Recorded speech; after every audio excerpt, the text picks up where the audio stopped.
So, welcome back to my channel, Bookworms. Today I am bringing you some Halloween content. So, now that the spooky season has officially started, so with that being said, I am bringing you a comparison video. If you liked this Halloween movie, then you should read this book. I've seen a couple already this season, so I thought I would add some of my own recommendations into the mix. So if any of these horror movies or Halloween movies are your favorite during the spooky season, then maybe check out some of these books. So my first movie is, of course, Halloween. It wouldn't be Halloween without watching one of these movies in the franchise of Halloween. So Halloween, if you don't know already, follows Michael Myers, who goes around town seeking revenge and killing people during Halloween. And essentially I took that element of the movie to recommend a book that I think is pretty similar and has those Halloween early 80s vibe and focuses on the slasher element and that unknown element of fear. And for this I'm recommending All Hallows by Christopher Golden.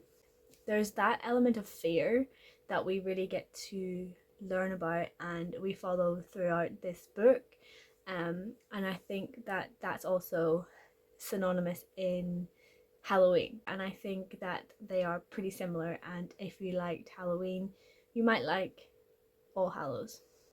My next movie is The Craft, and The Craft follows a set of witches learning their own craft and having to deal with being a witch in society. And so for this I've kind of went down just the witchy route, and for this I've picked Cackle by Rachel Harrison. So Cackle follows this woman called Annie, and she is struggling throughout life, and she meets somebody who takes her in and befriends her, and it turns out that she is a witch, and it starts to spiral from there.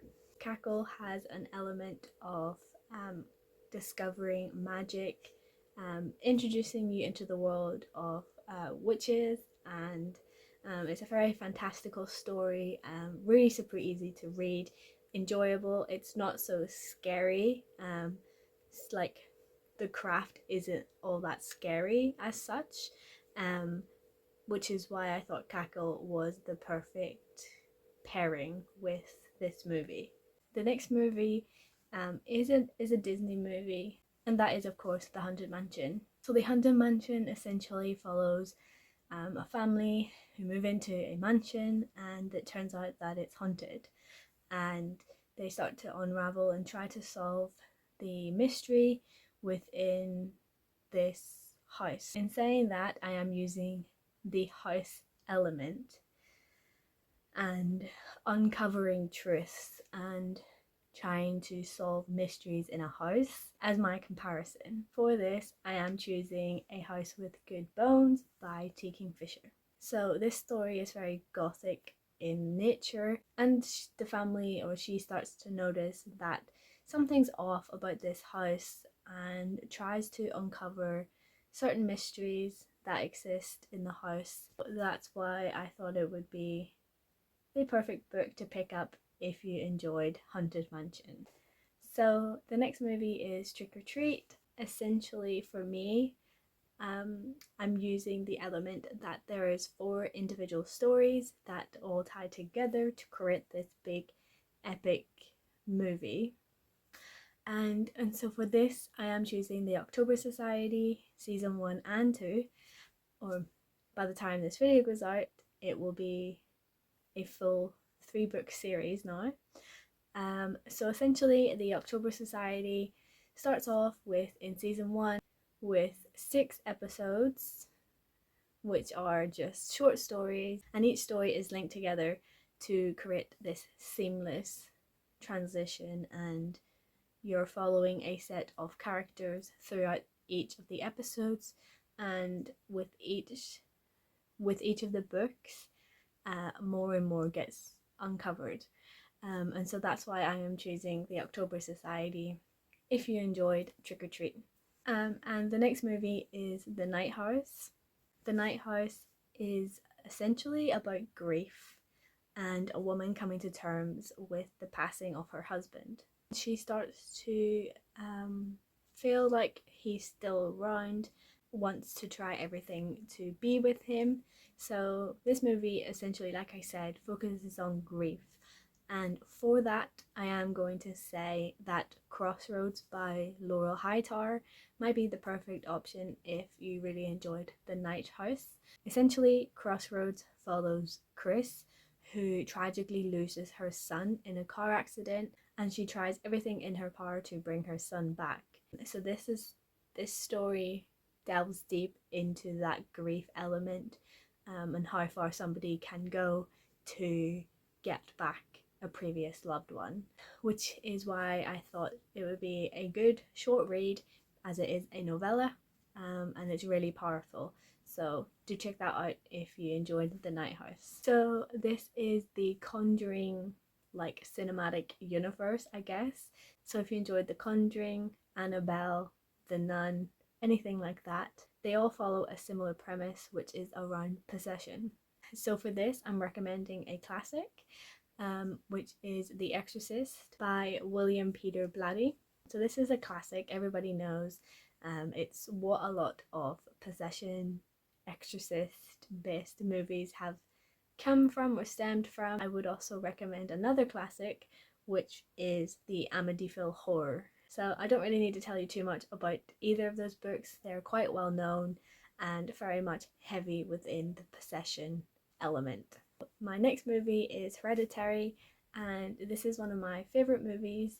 It is essentially about weird supernatural cult based family, the length people go to keep their secrets. So for this, I'm gonna pick a really obscure book to recommend, and that is The Haunting of Hatchet House by Astrid Adams. So I'm picking this because I seen the correlation between this movie and The Haunting of Hatchet House when I was reading it. It starts off not how it seems, and it's the same way that Hereditary starts, and over time you start to then learn and refeel certain elements of this house that doesn't make sense. And overall, they both have cult based families, and that's where the similarity for me comes in. And I think that that would be a perfect read if you really loved Hereditary. And it's a short book, so you could get through it in one day on Halloween. Next up is The Quiet Place. So this is a post-apocalyptic world where you're having to be very quiet to hide from monsters, essentially. And so for this, I'm picking a really obvious choice, and that's Bird Box by Josh Mallory. Bird Box is another post-apocalyptic or apocalyptic horror that centers around not looking at a monster.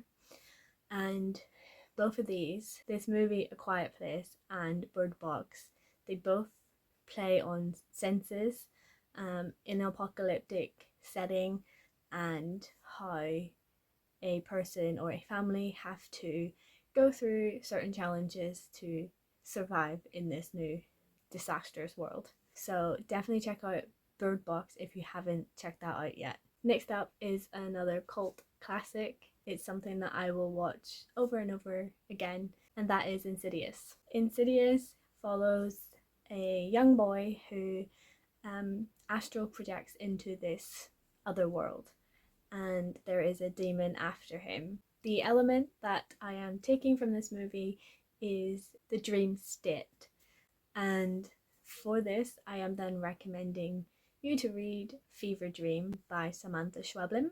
Fever Dream follows a woman called Amanda who is dying on her deathbed, and a young boy named David. They are discussing and having stories talking about like toxic things and elements like that. And he wants to find out his own story. Essentially, he was saved with spiritual interventions, and it's a very dark and twisted short story that really does mess with your head.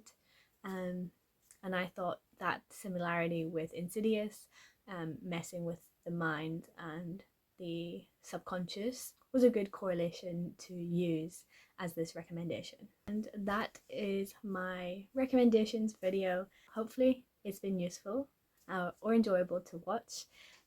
It's been really fun to create, so I hope that if this one goes down well, I can do some more, because it's something that I enjoy to watch. So do let me know in the comments if you enjoyed this, and tell me what books you would recommend for these movies. I would really love to know, because I'm always looking for more recommendations myself. I hope you enjoy your Halloween. So until next time, keep those pages turning and embrace the darkness. Bye!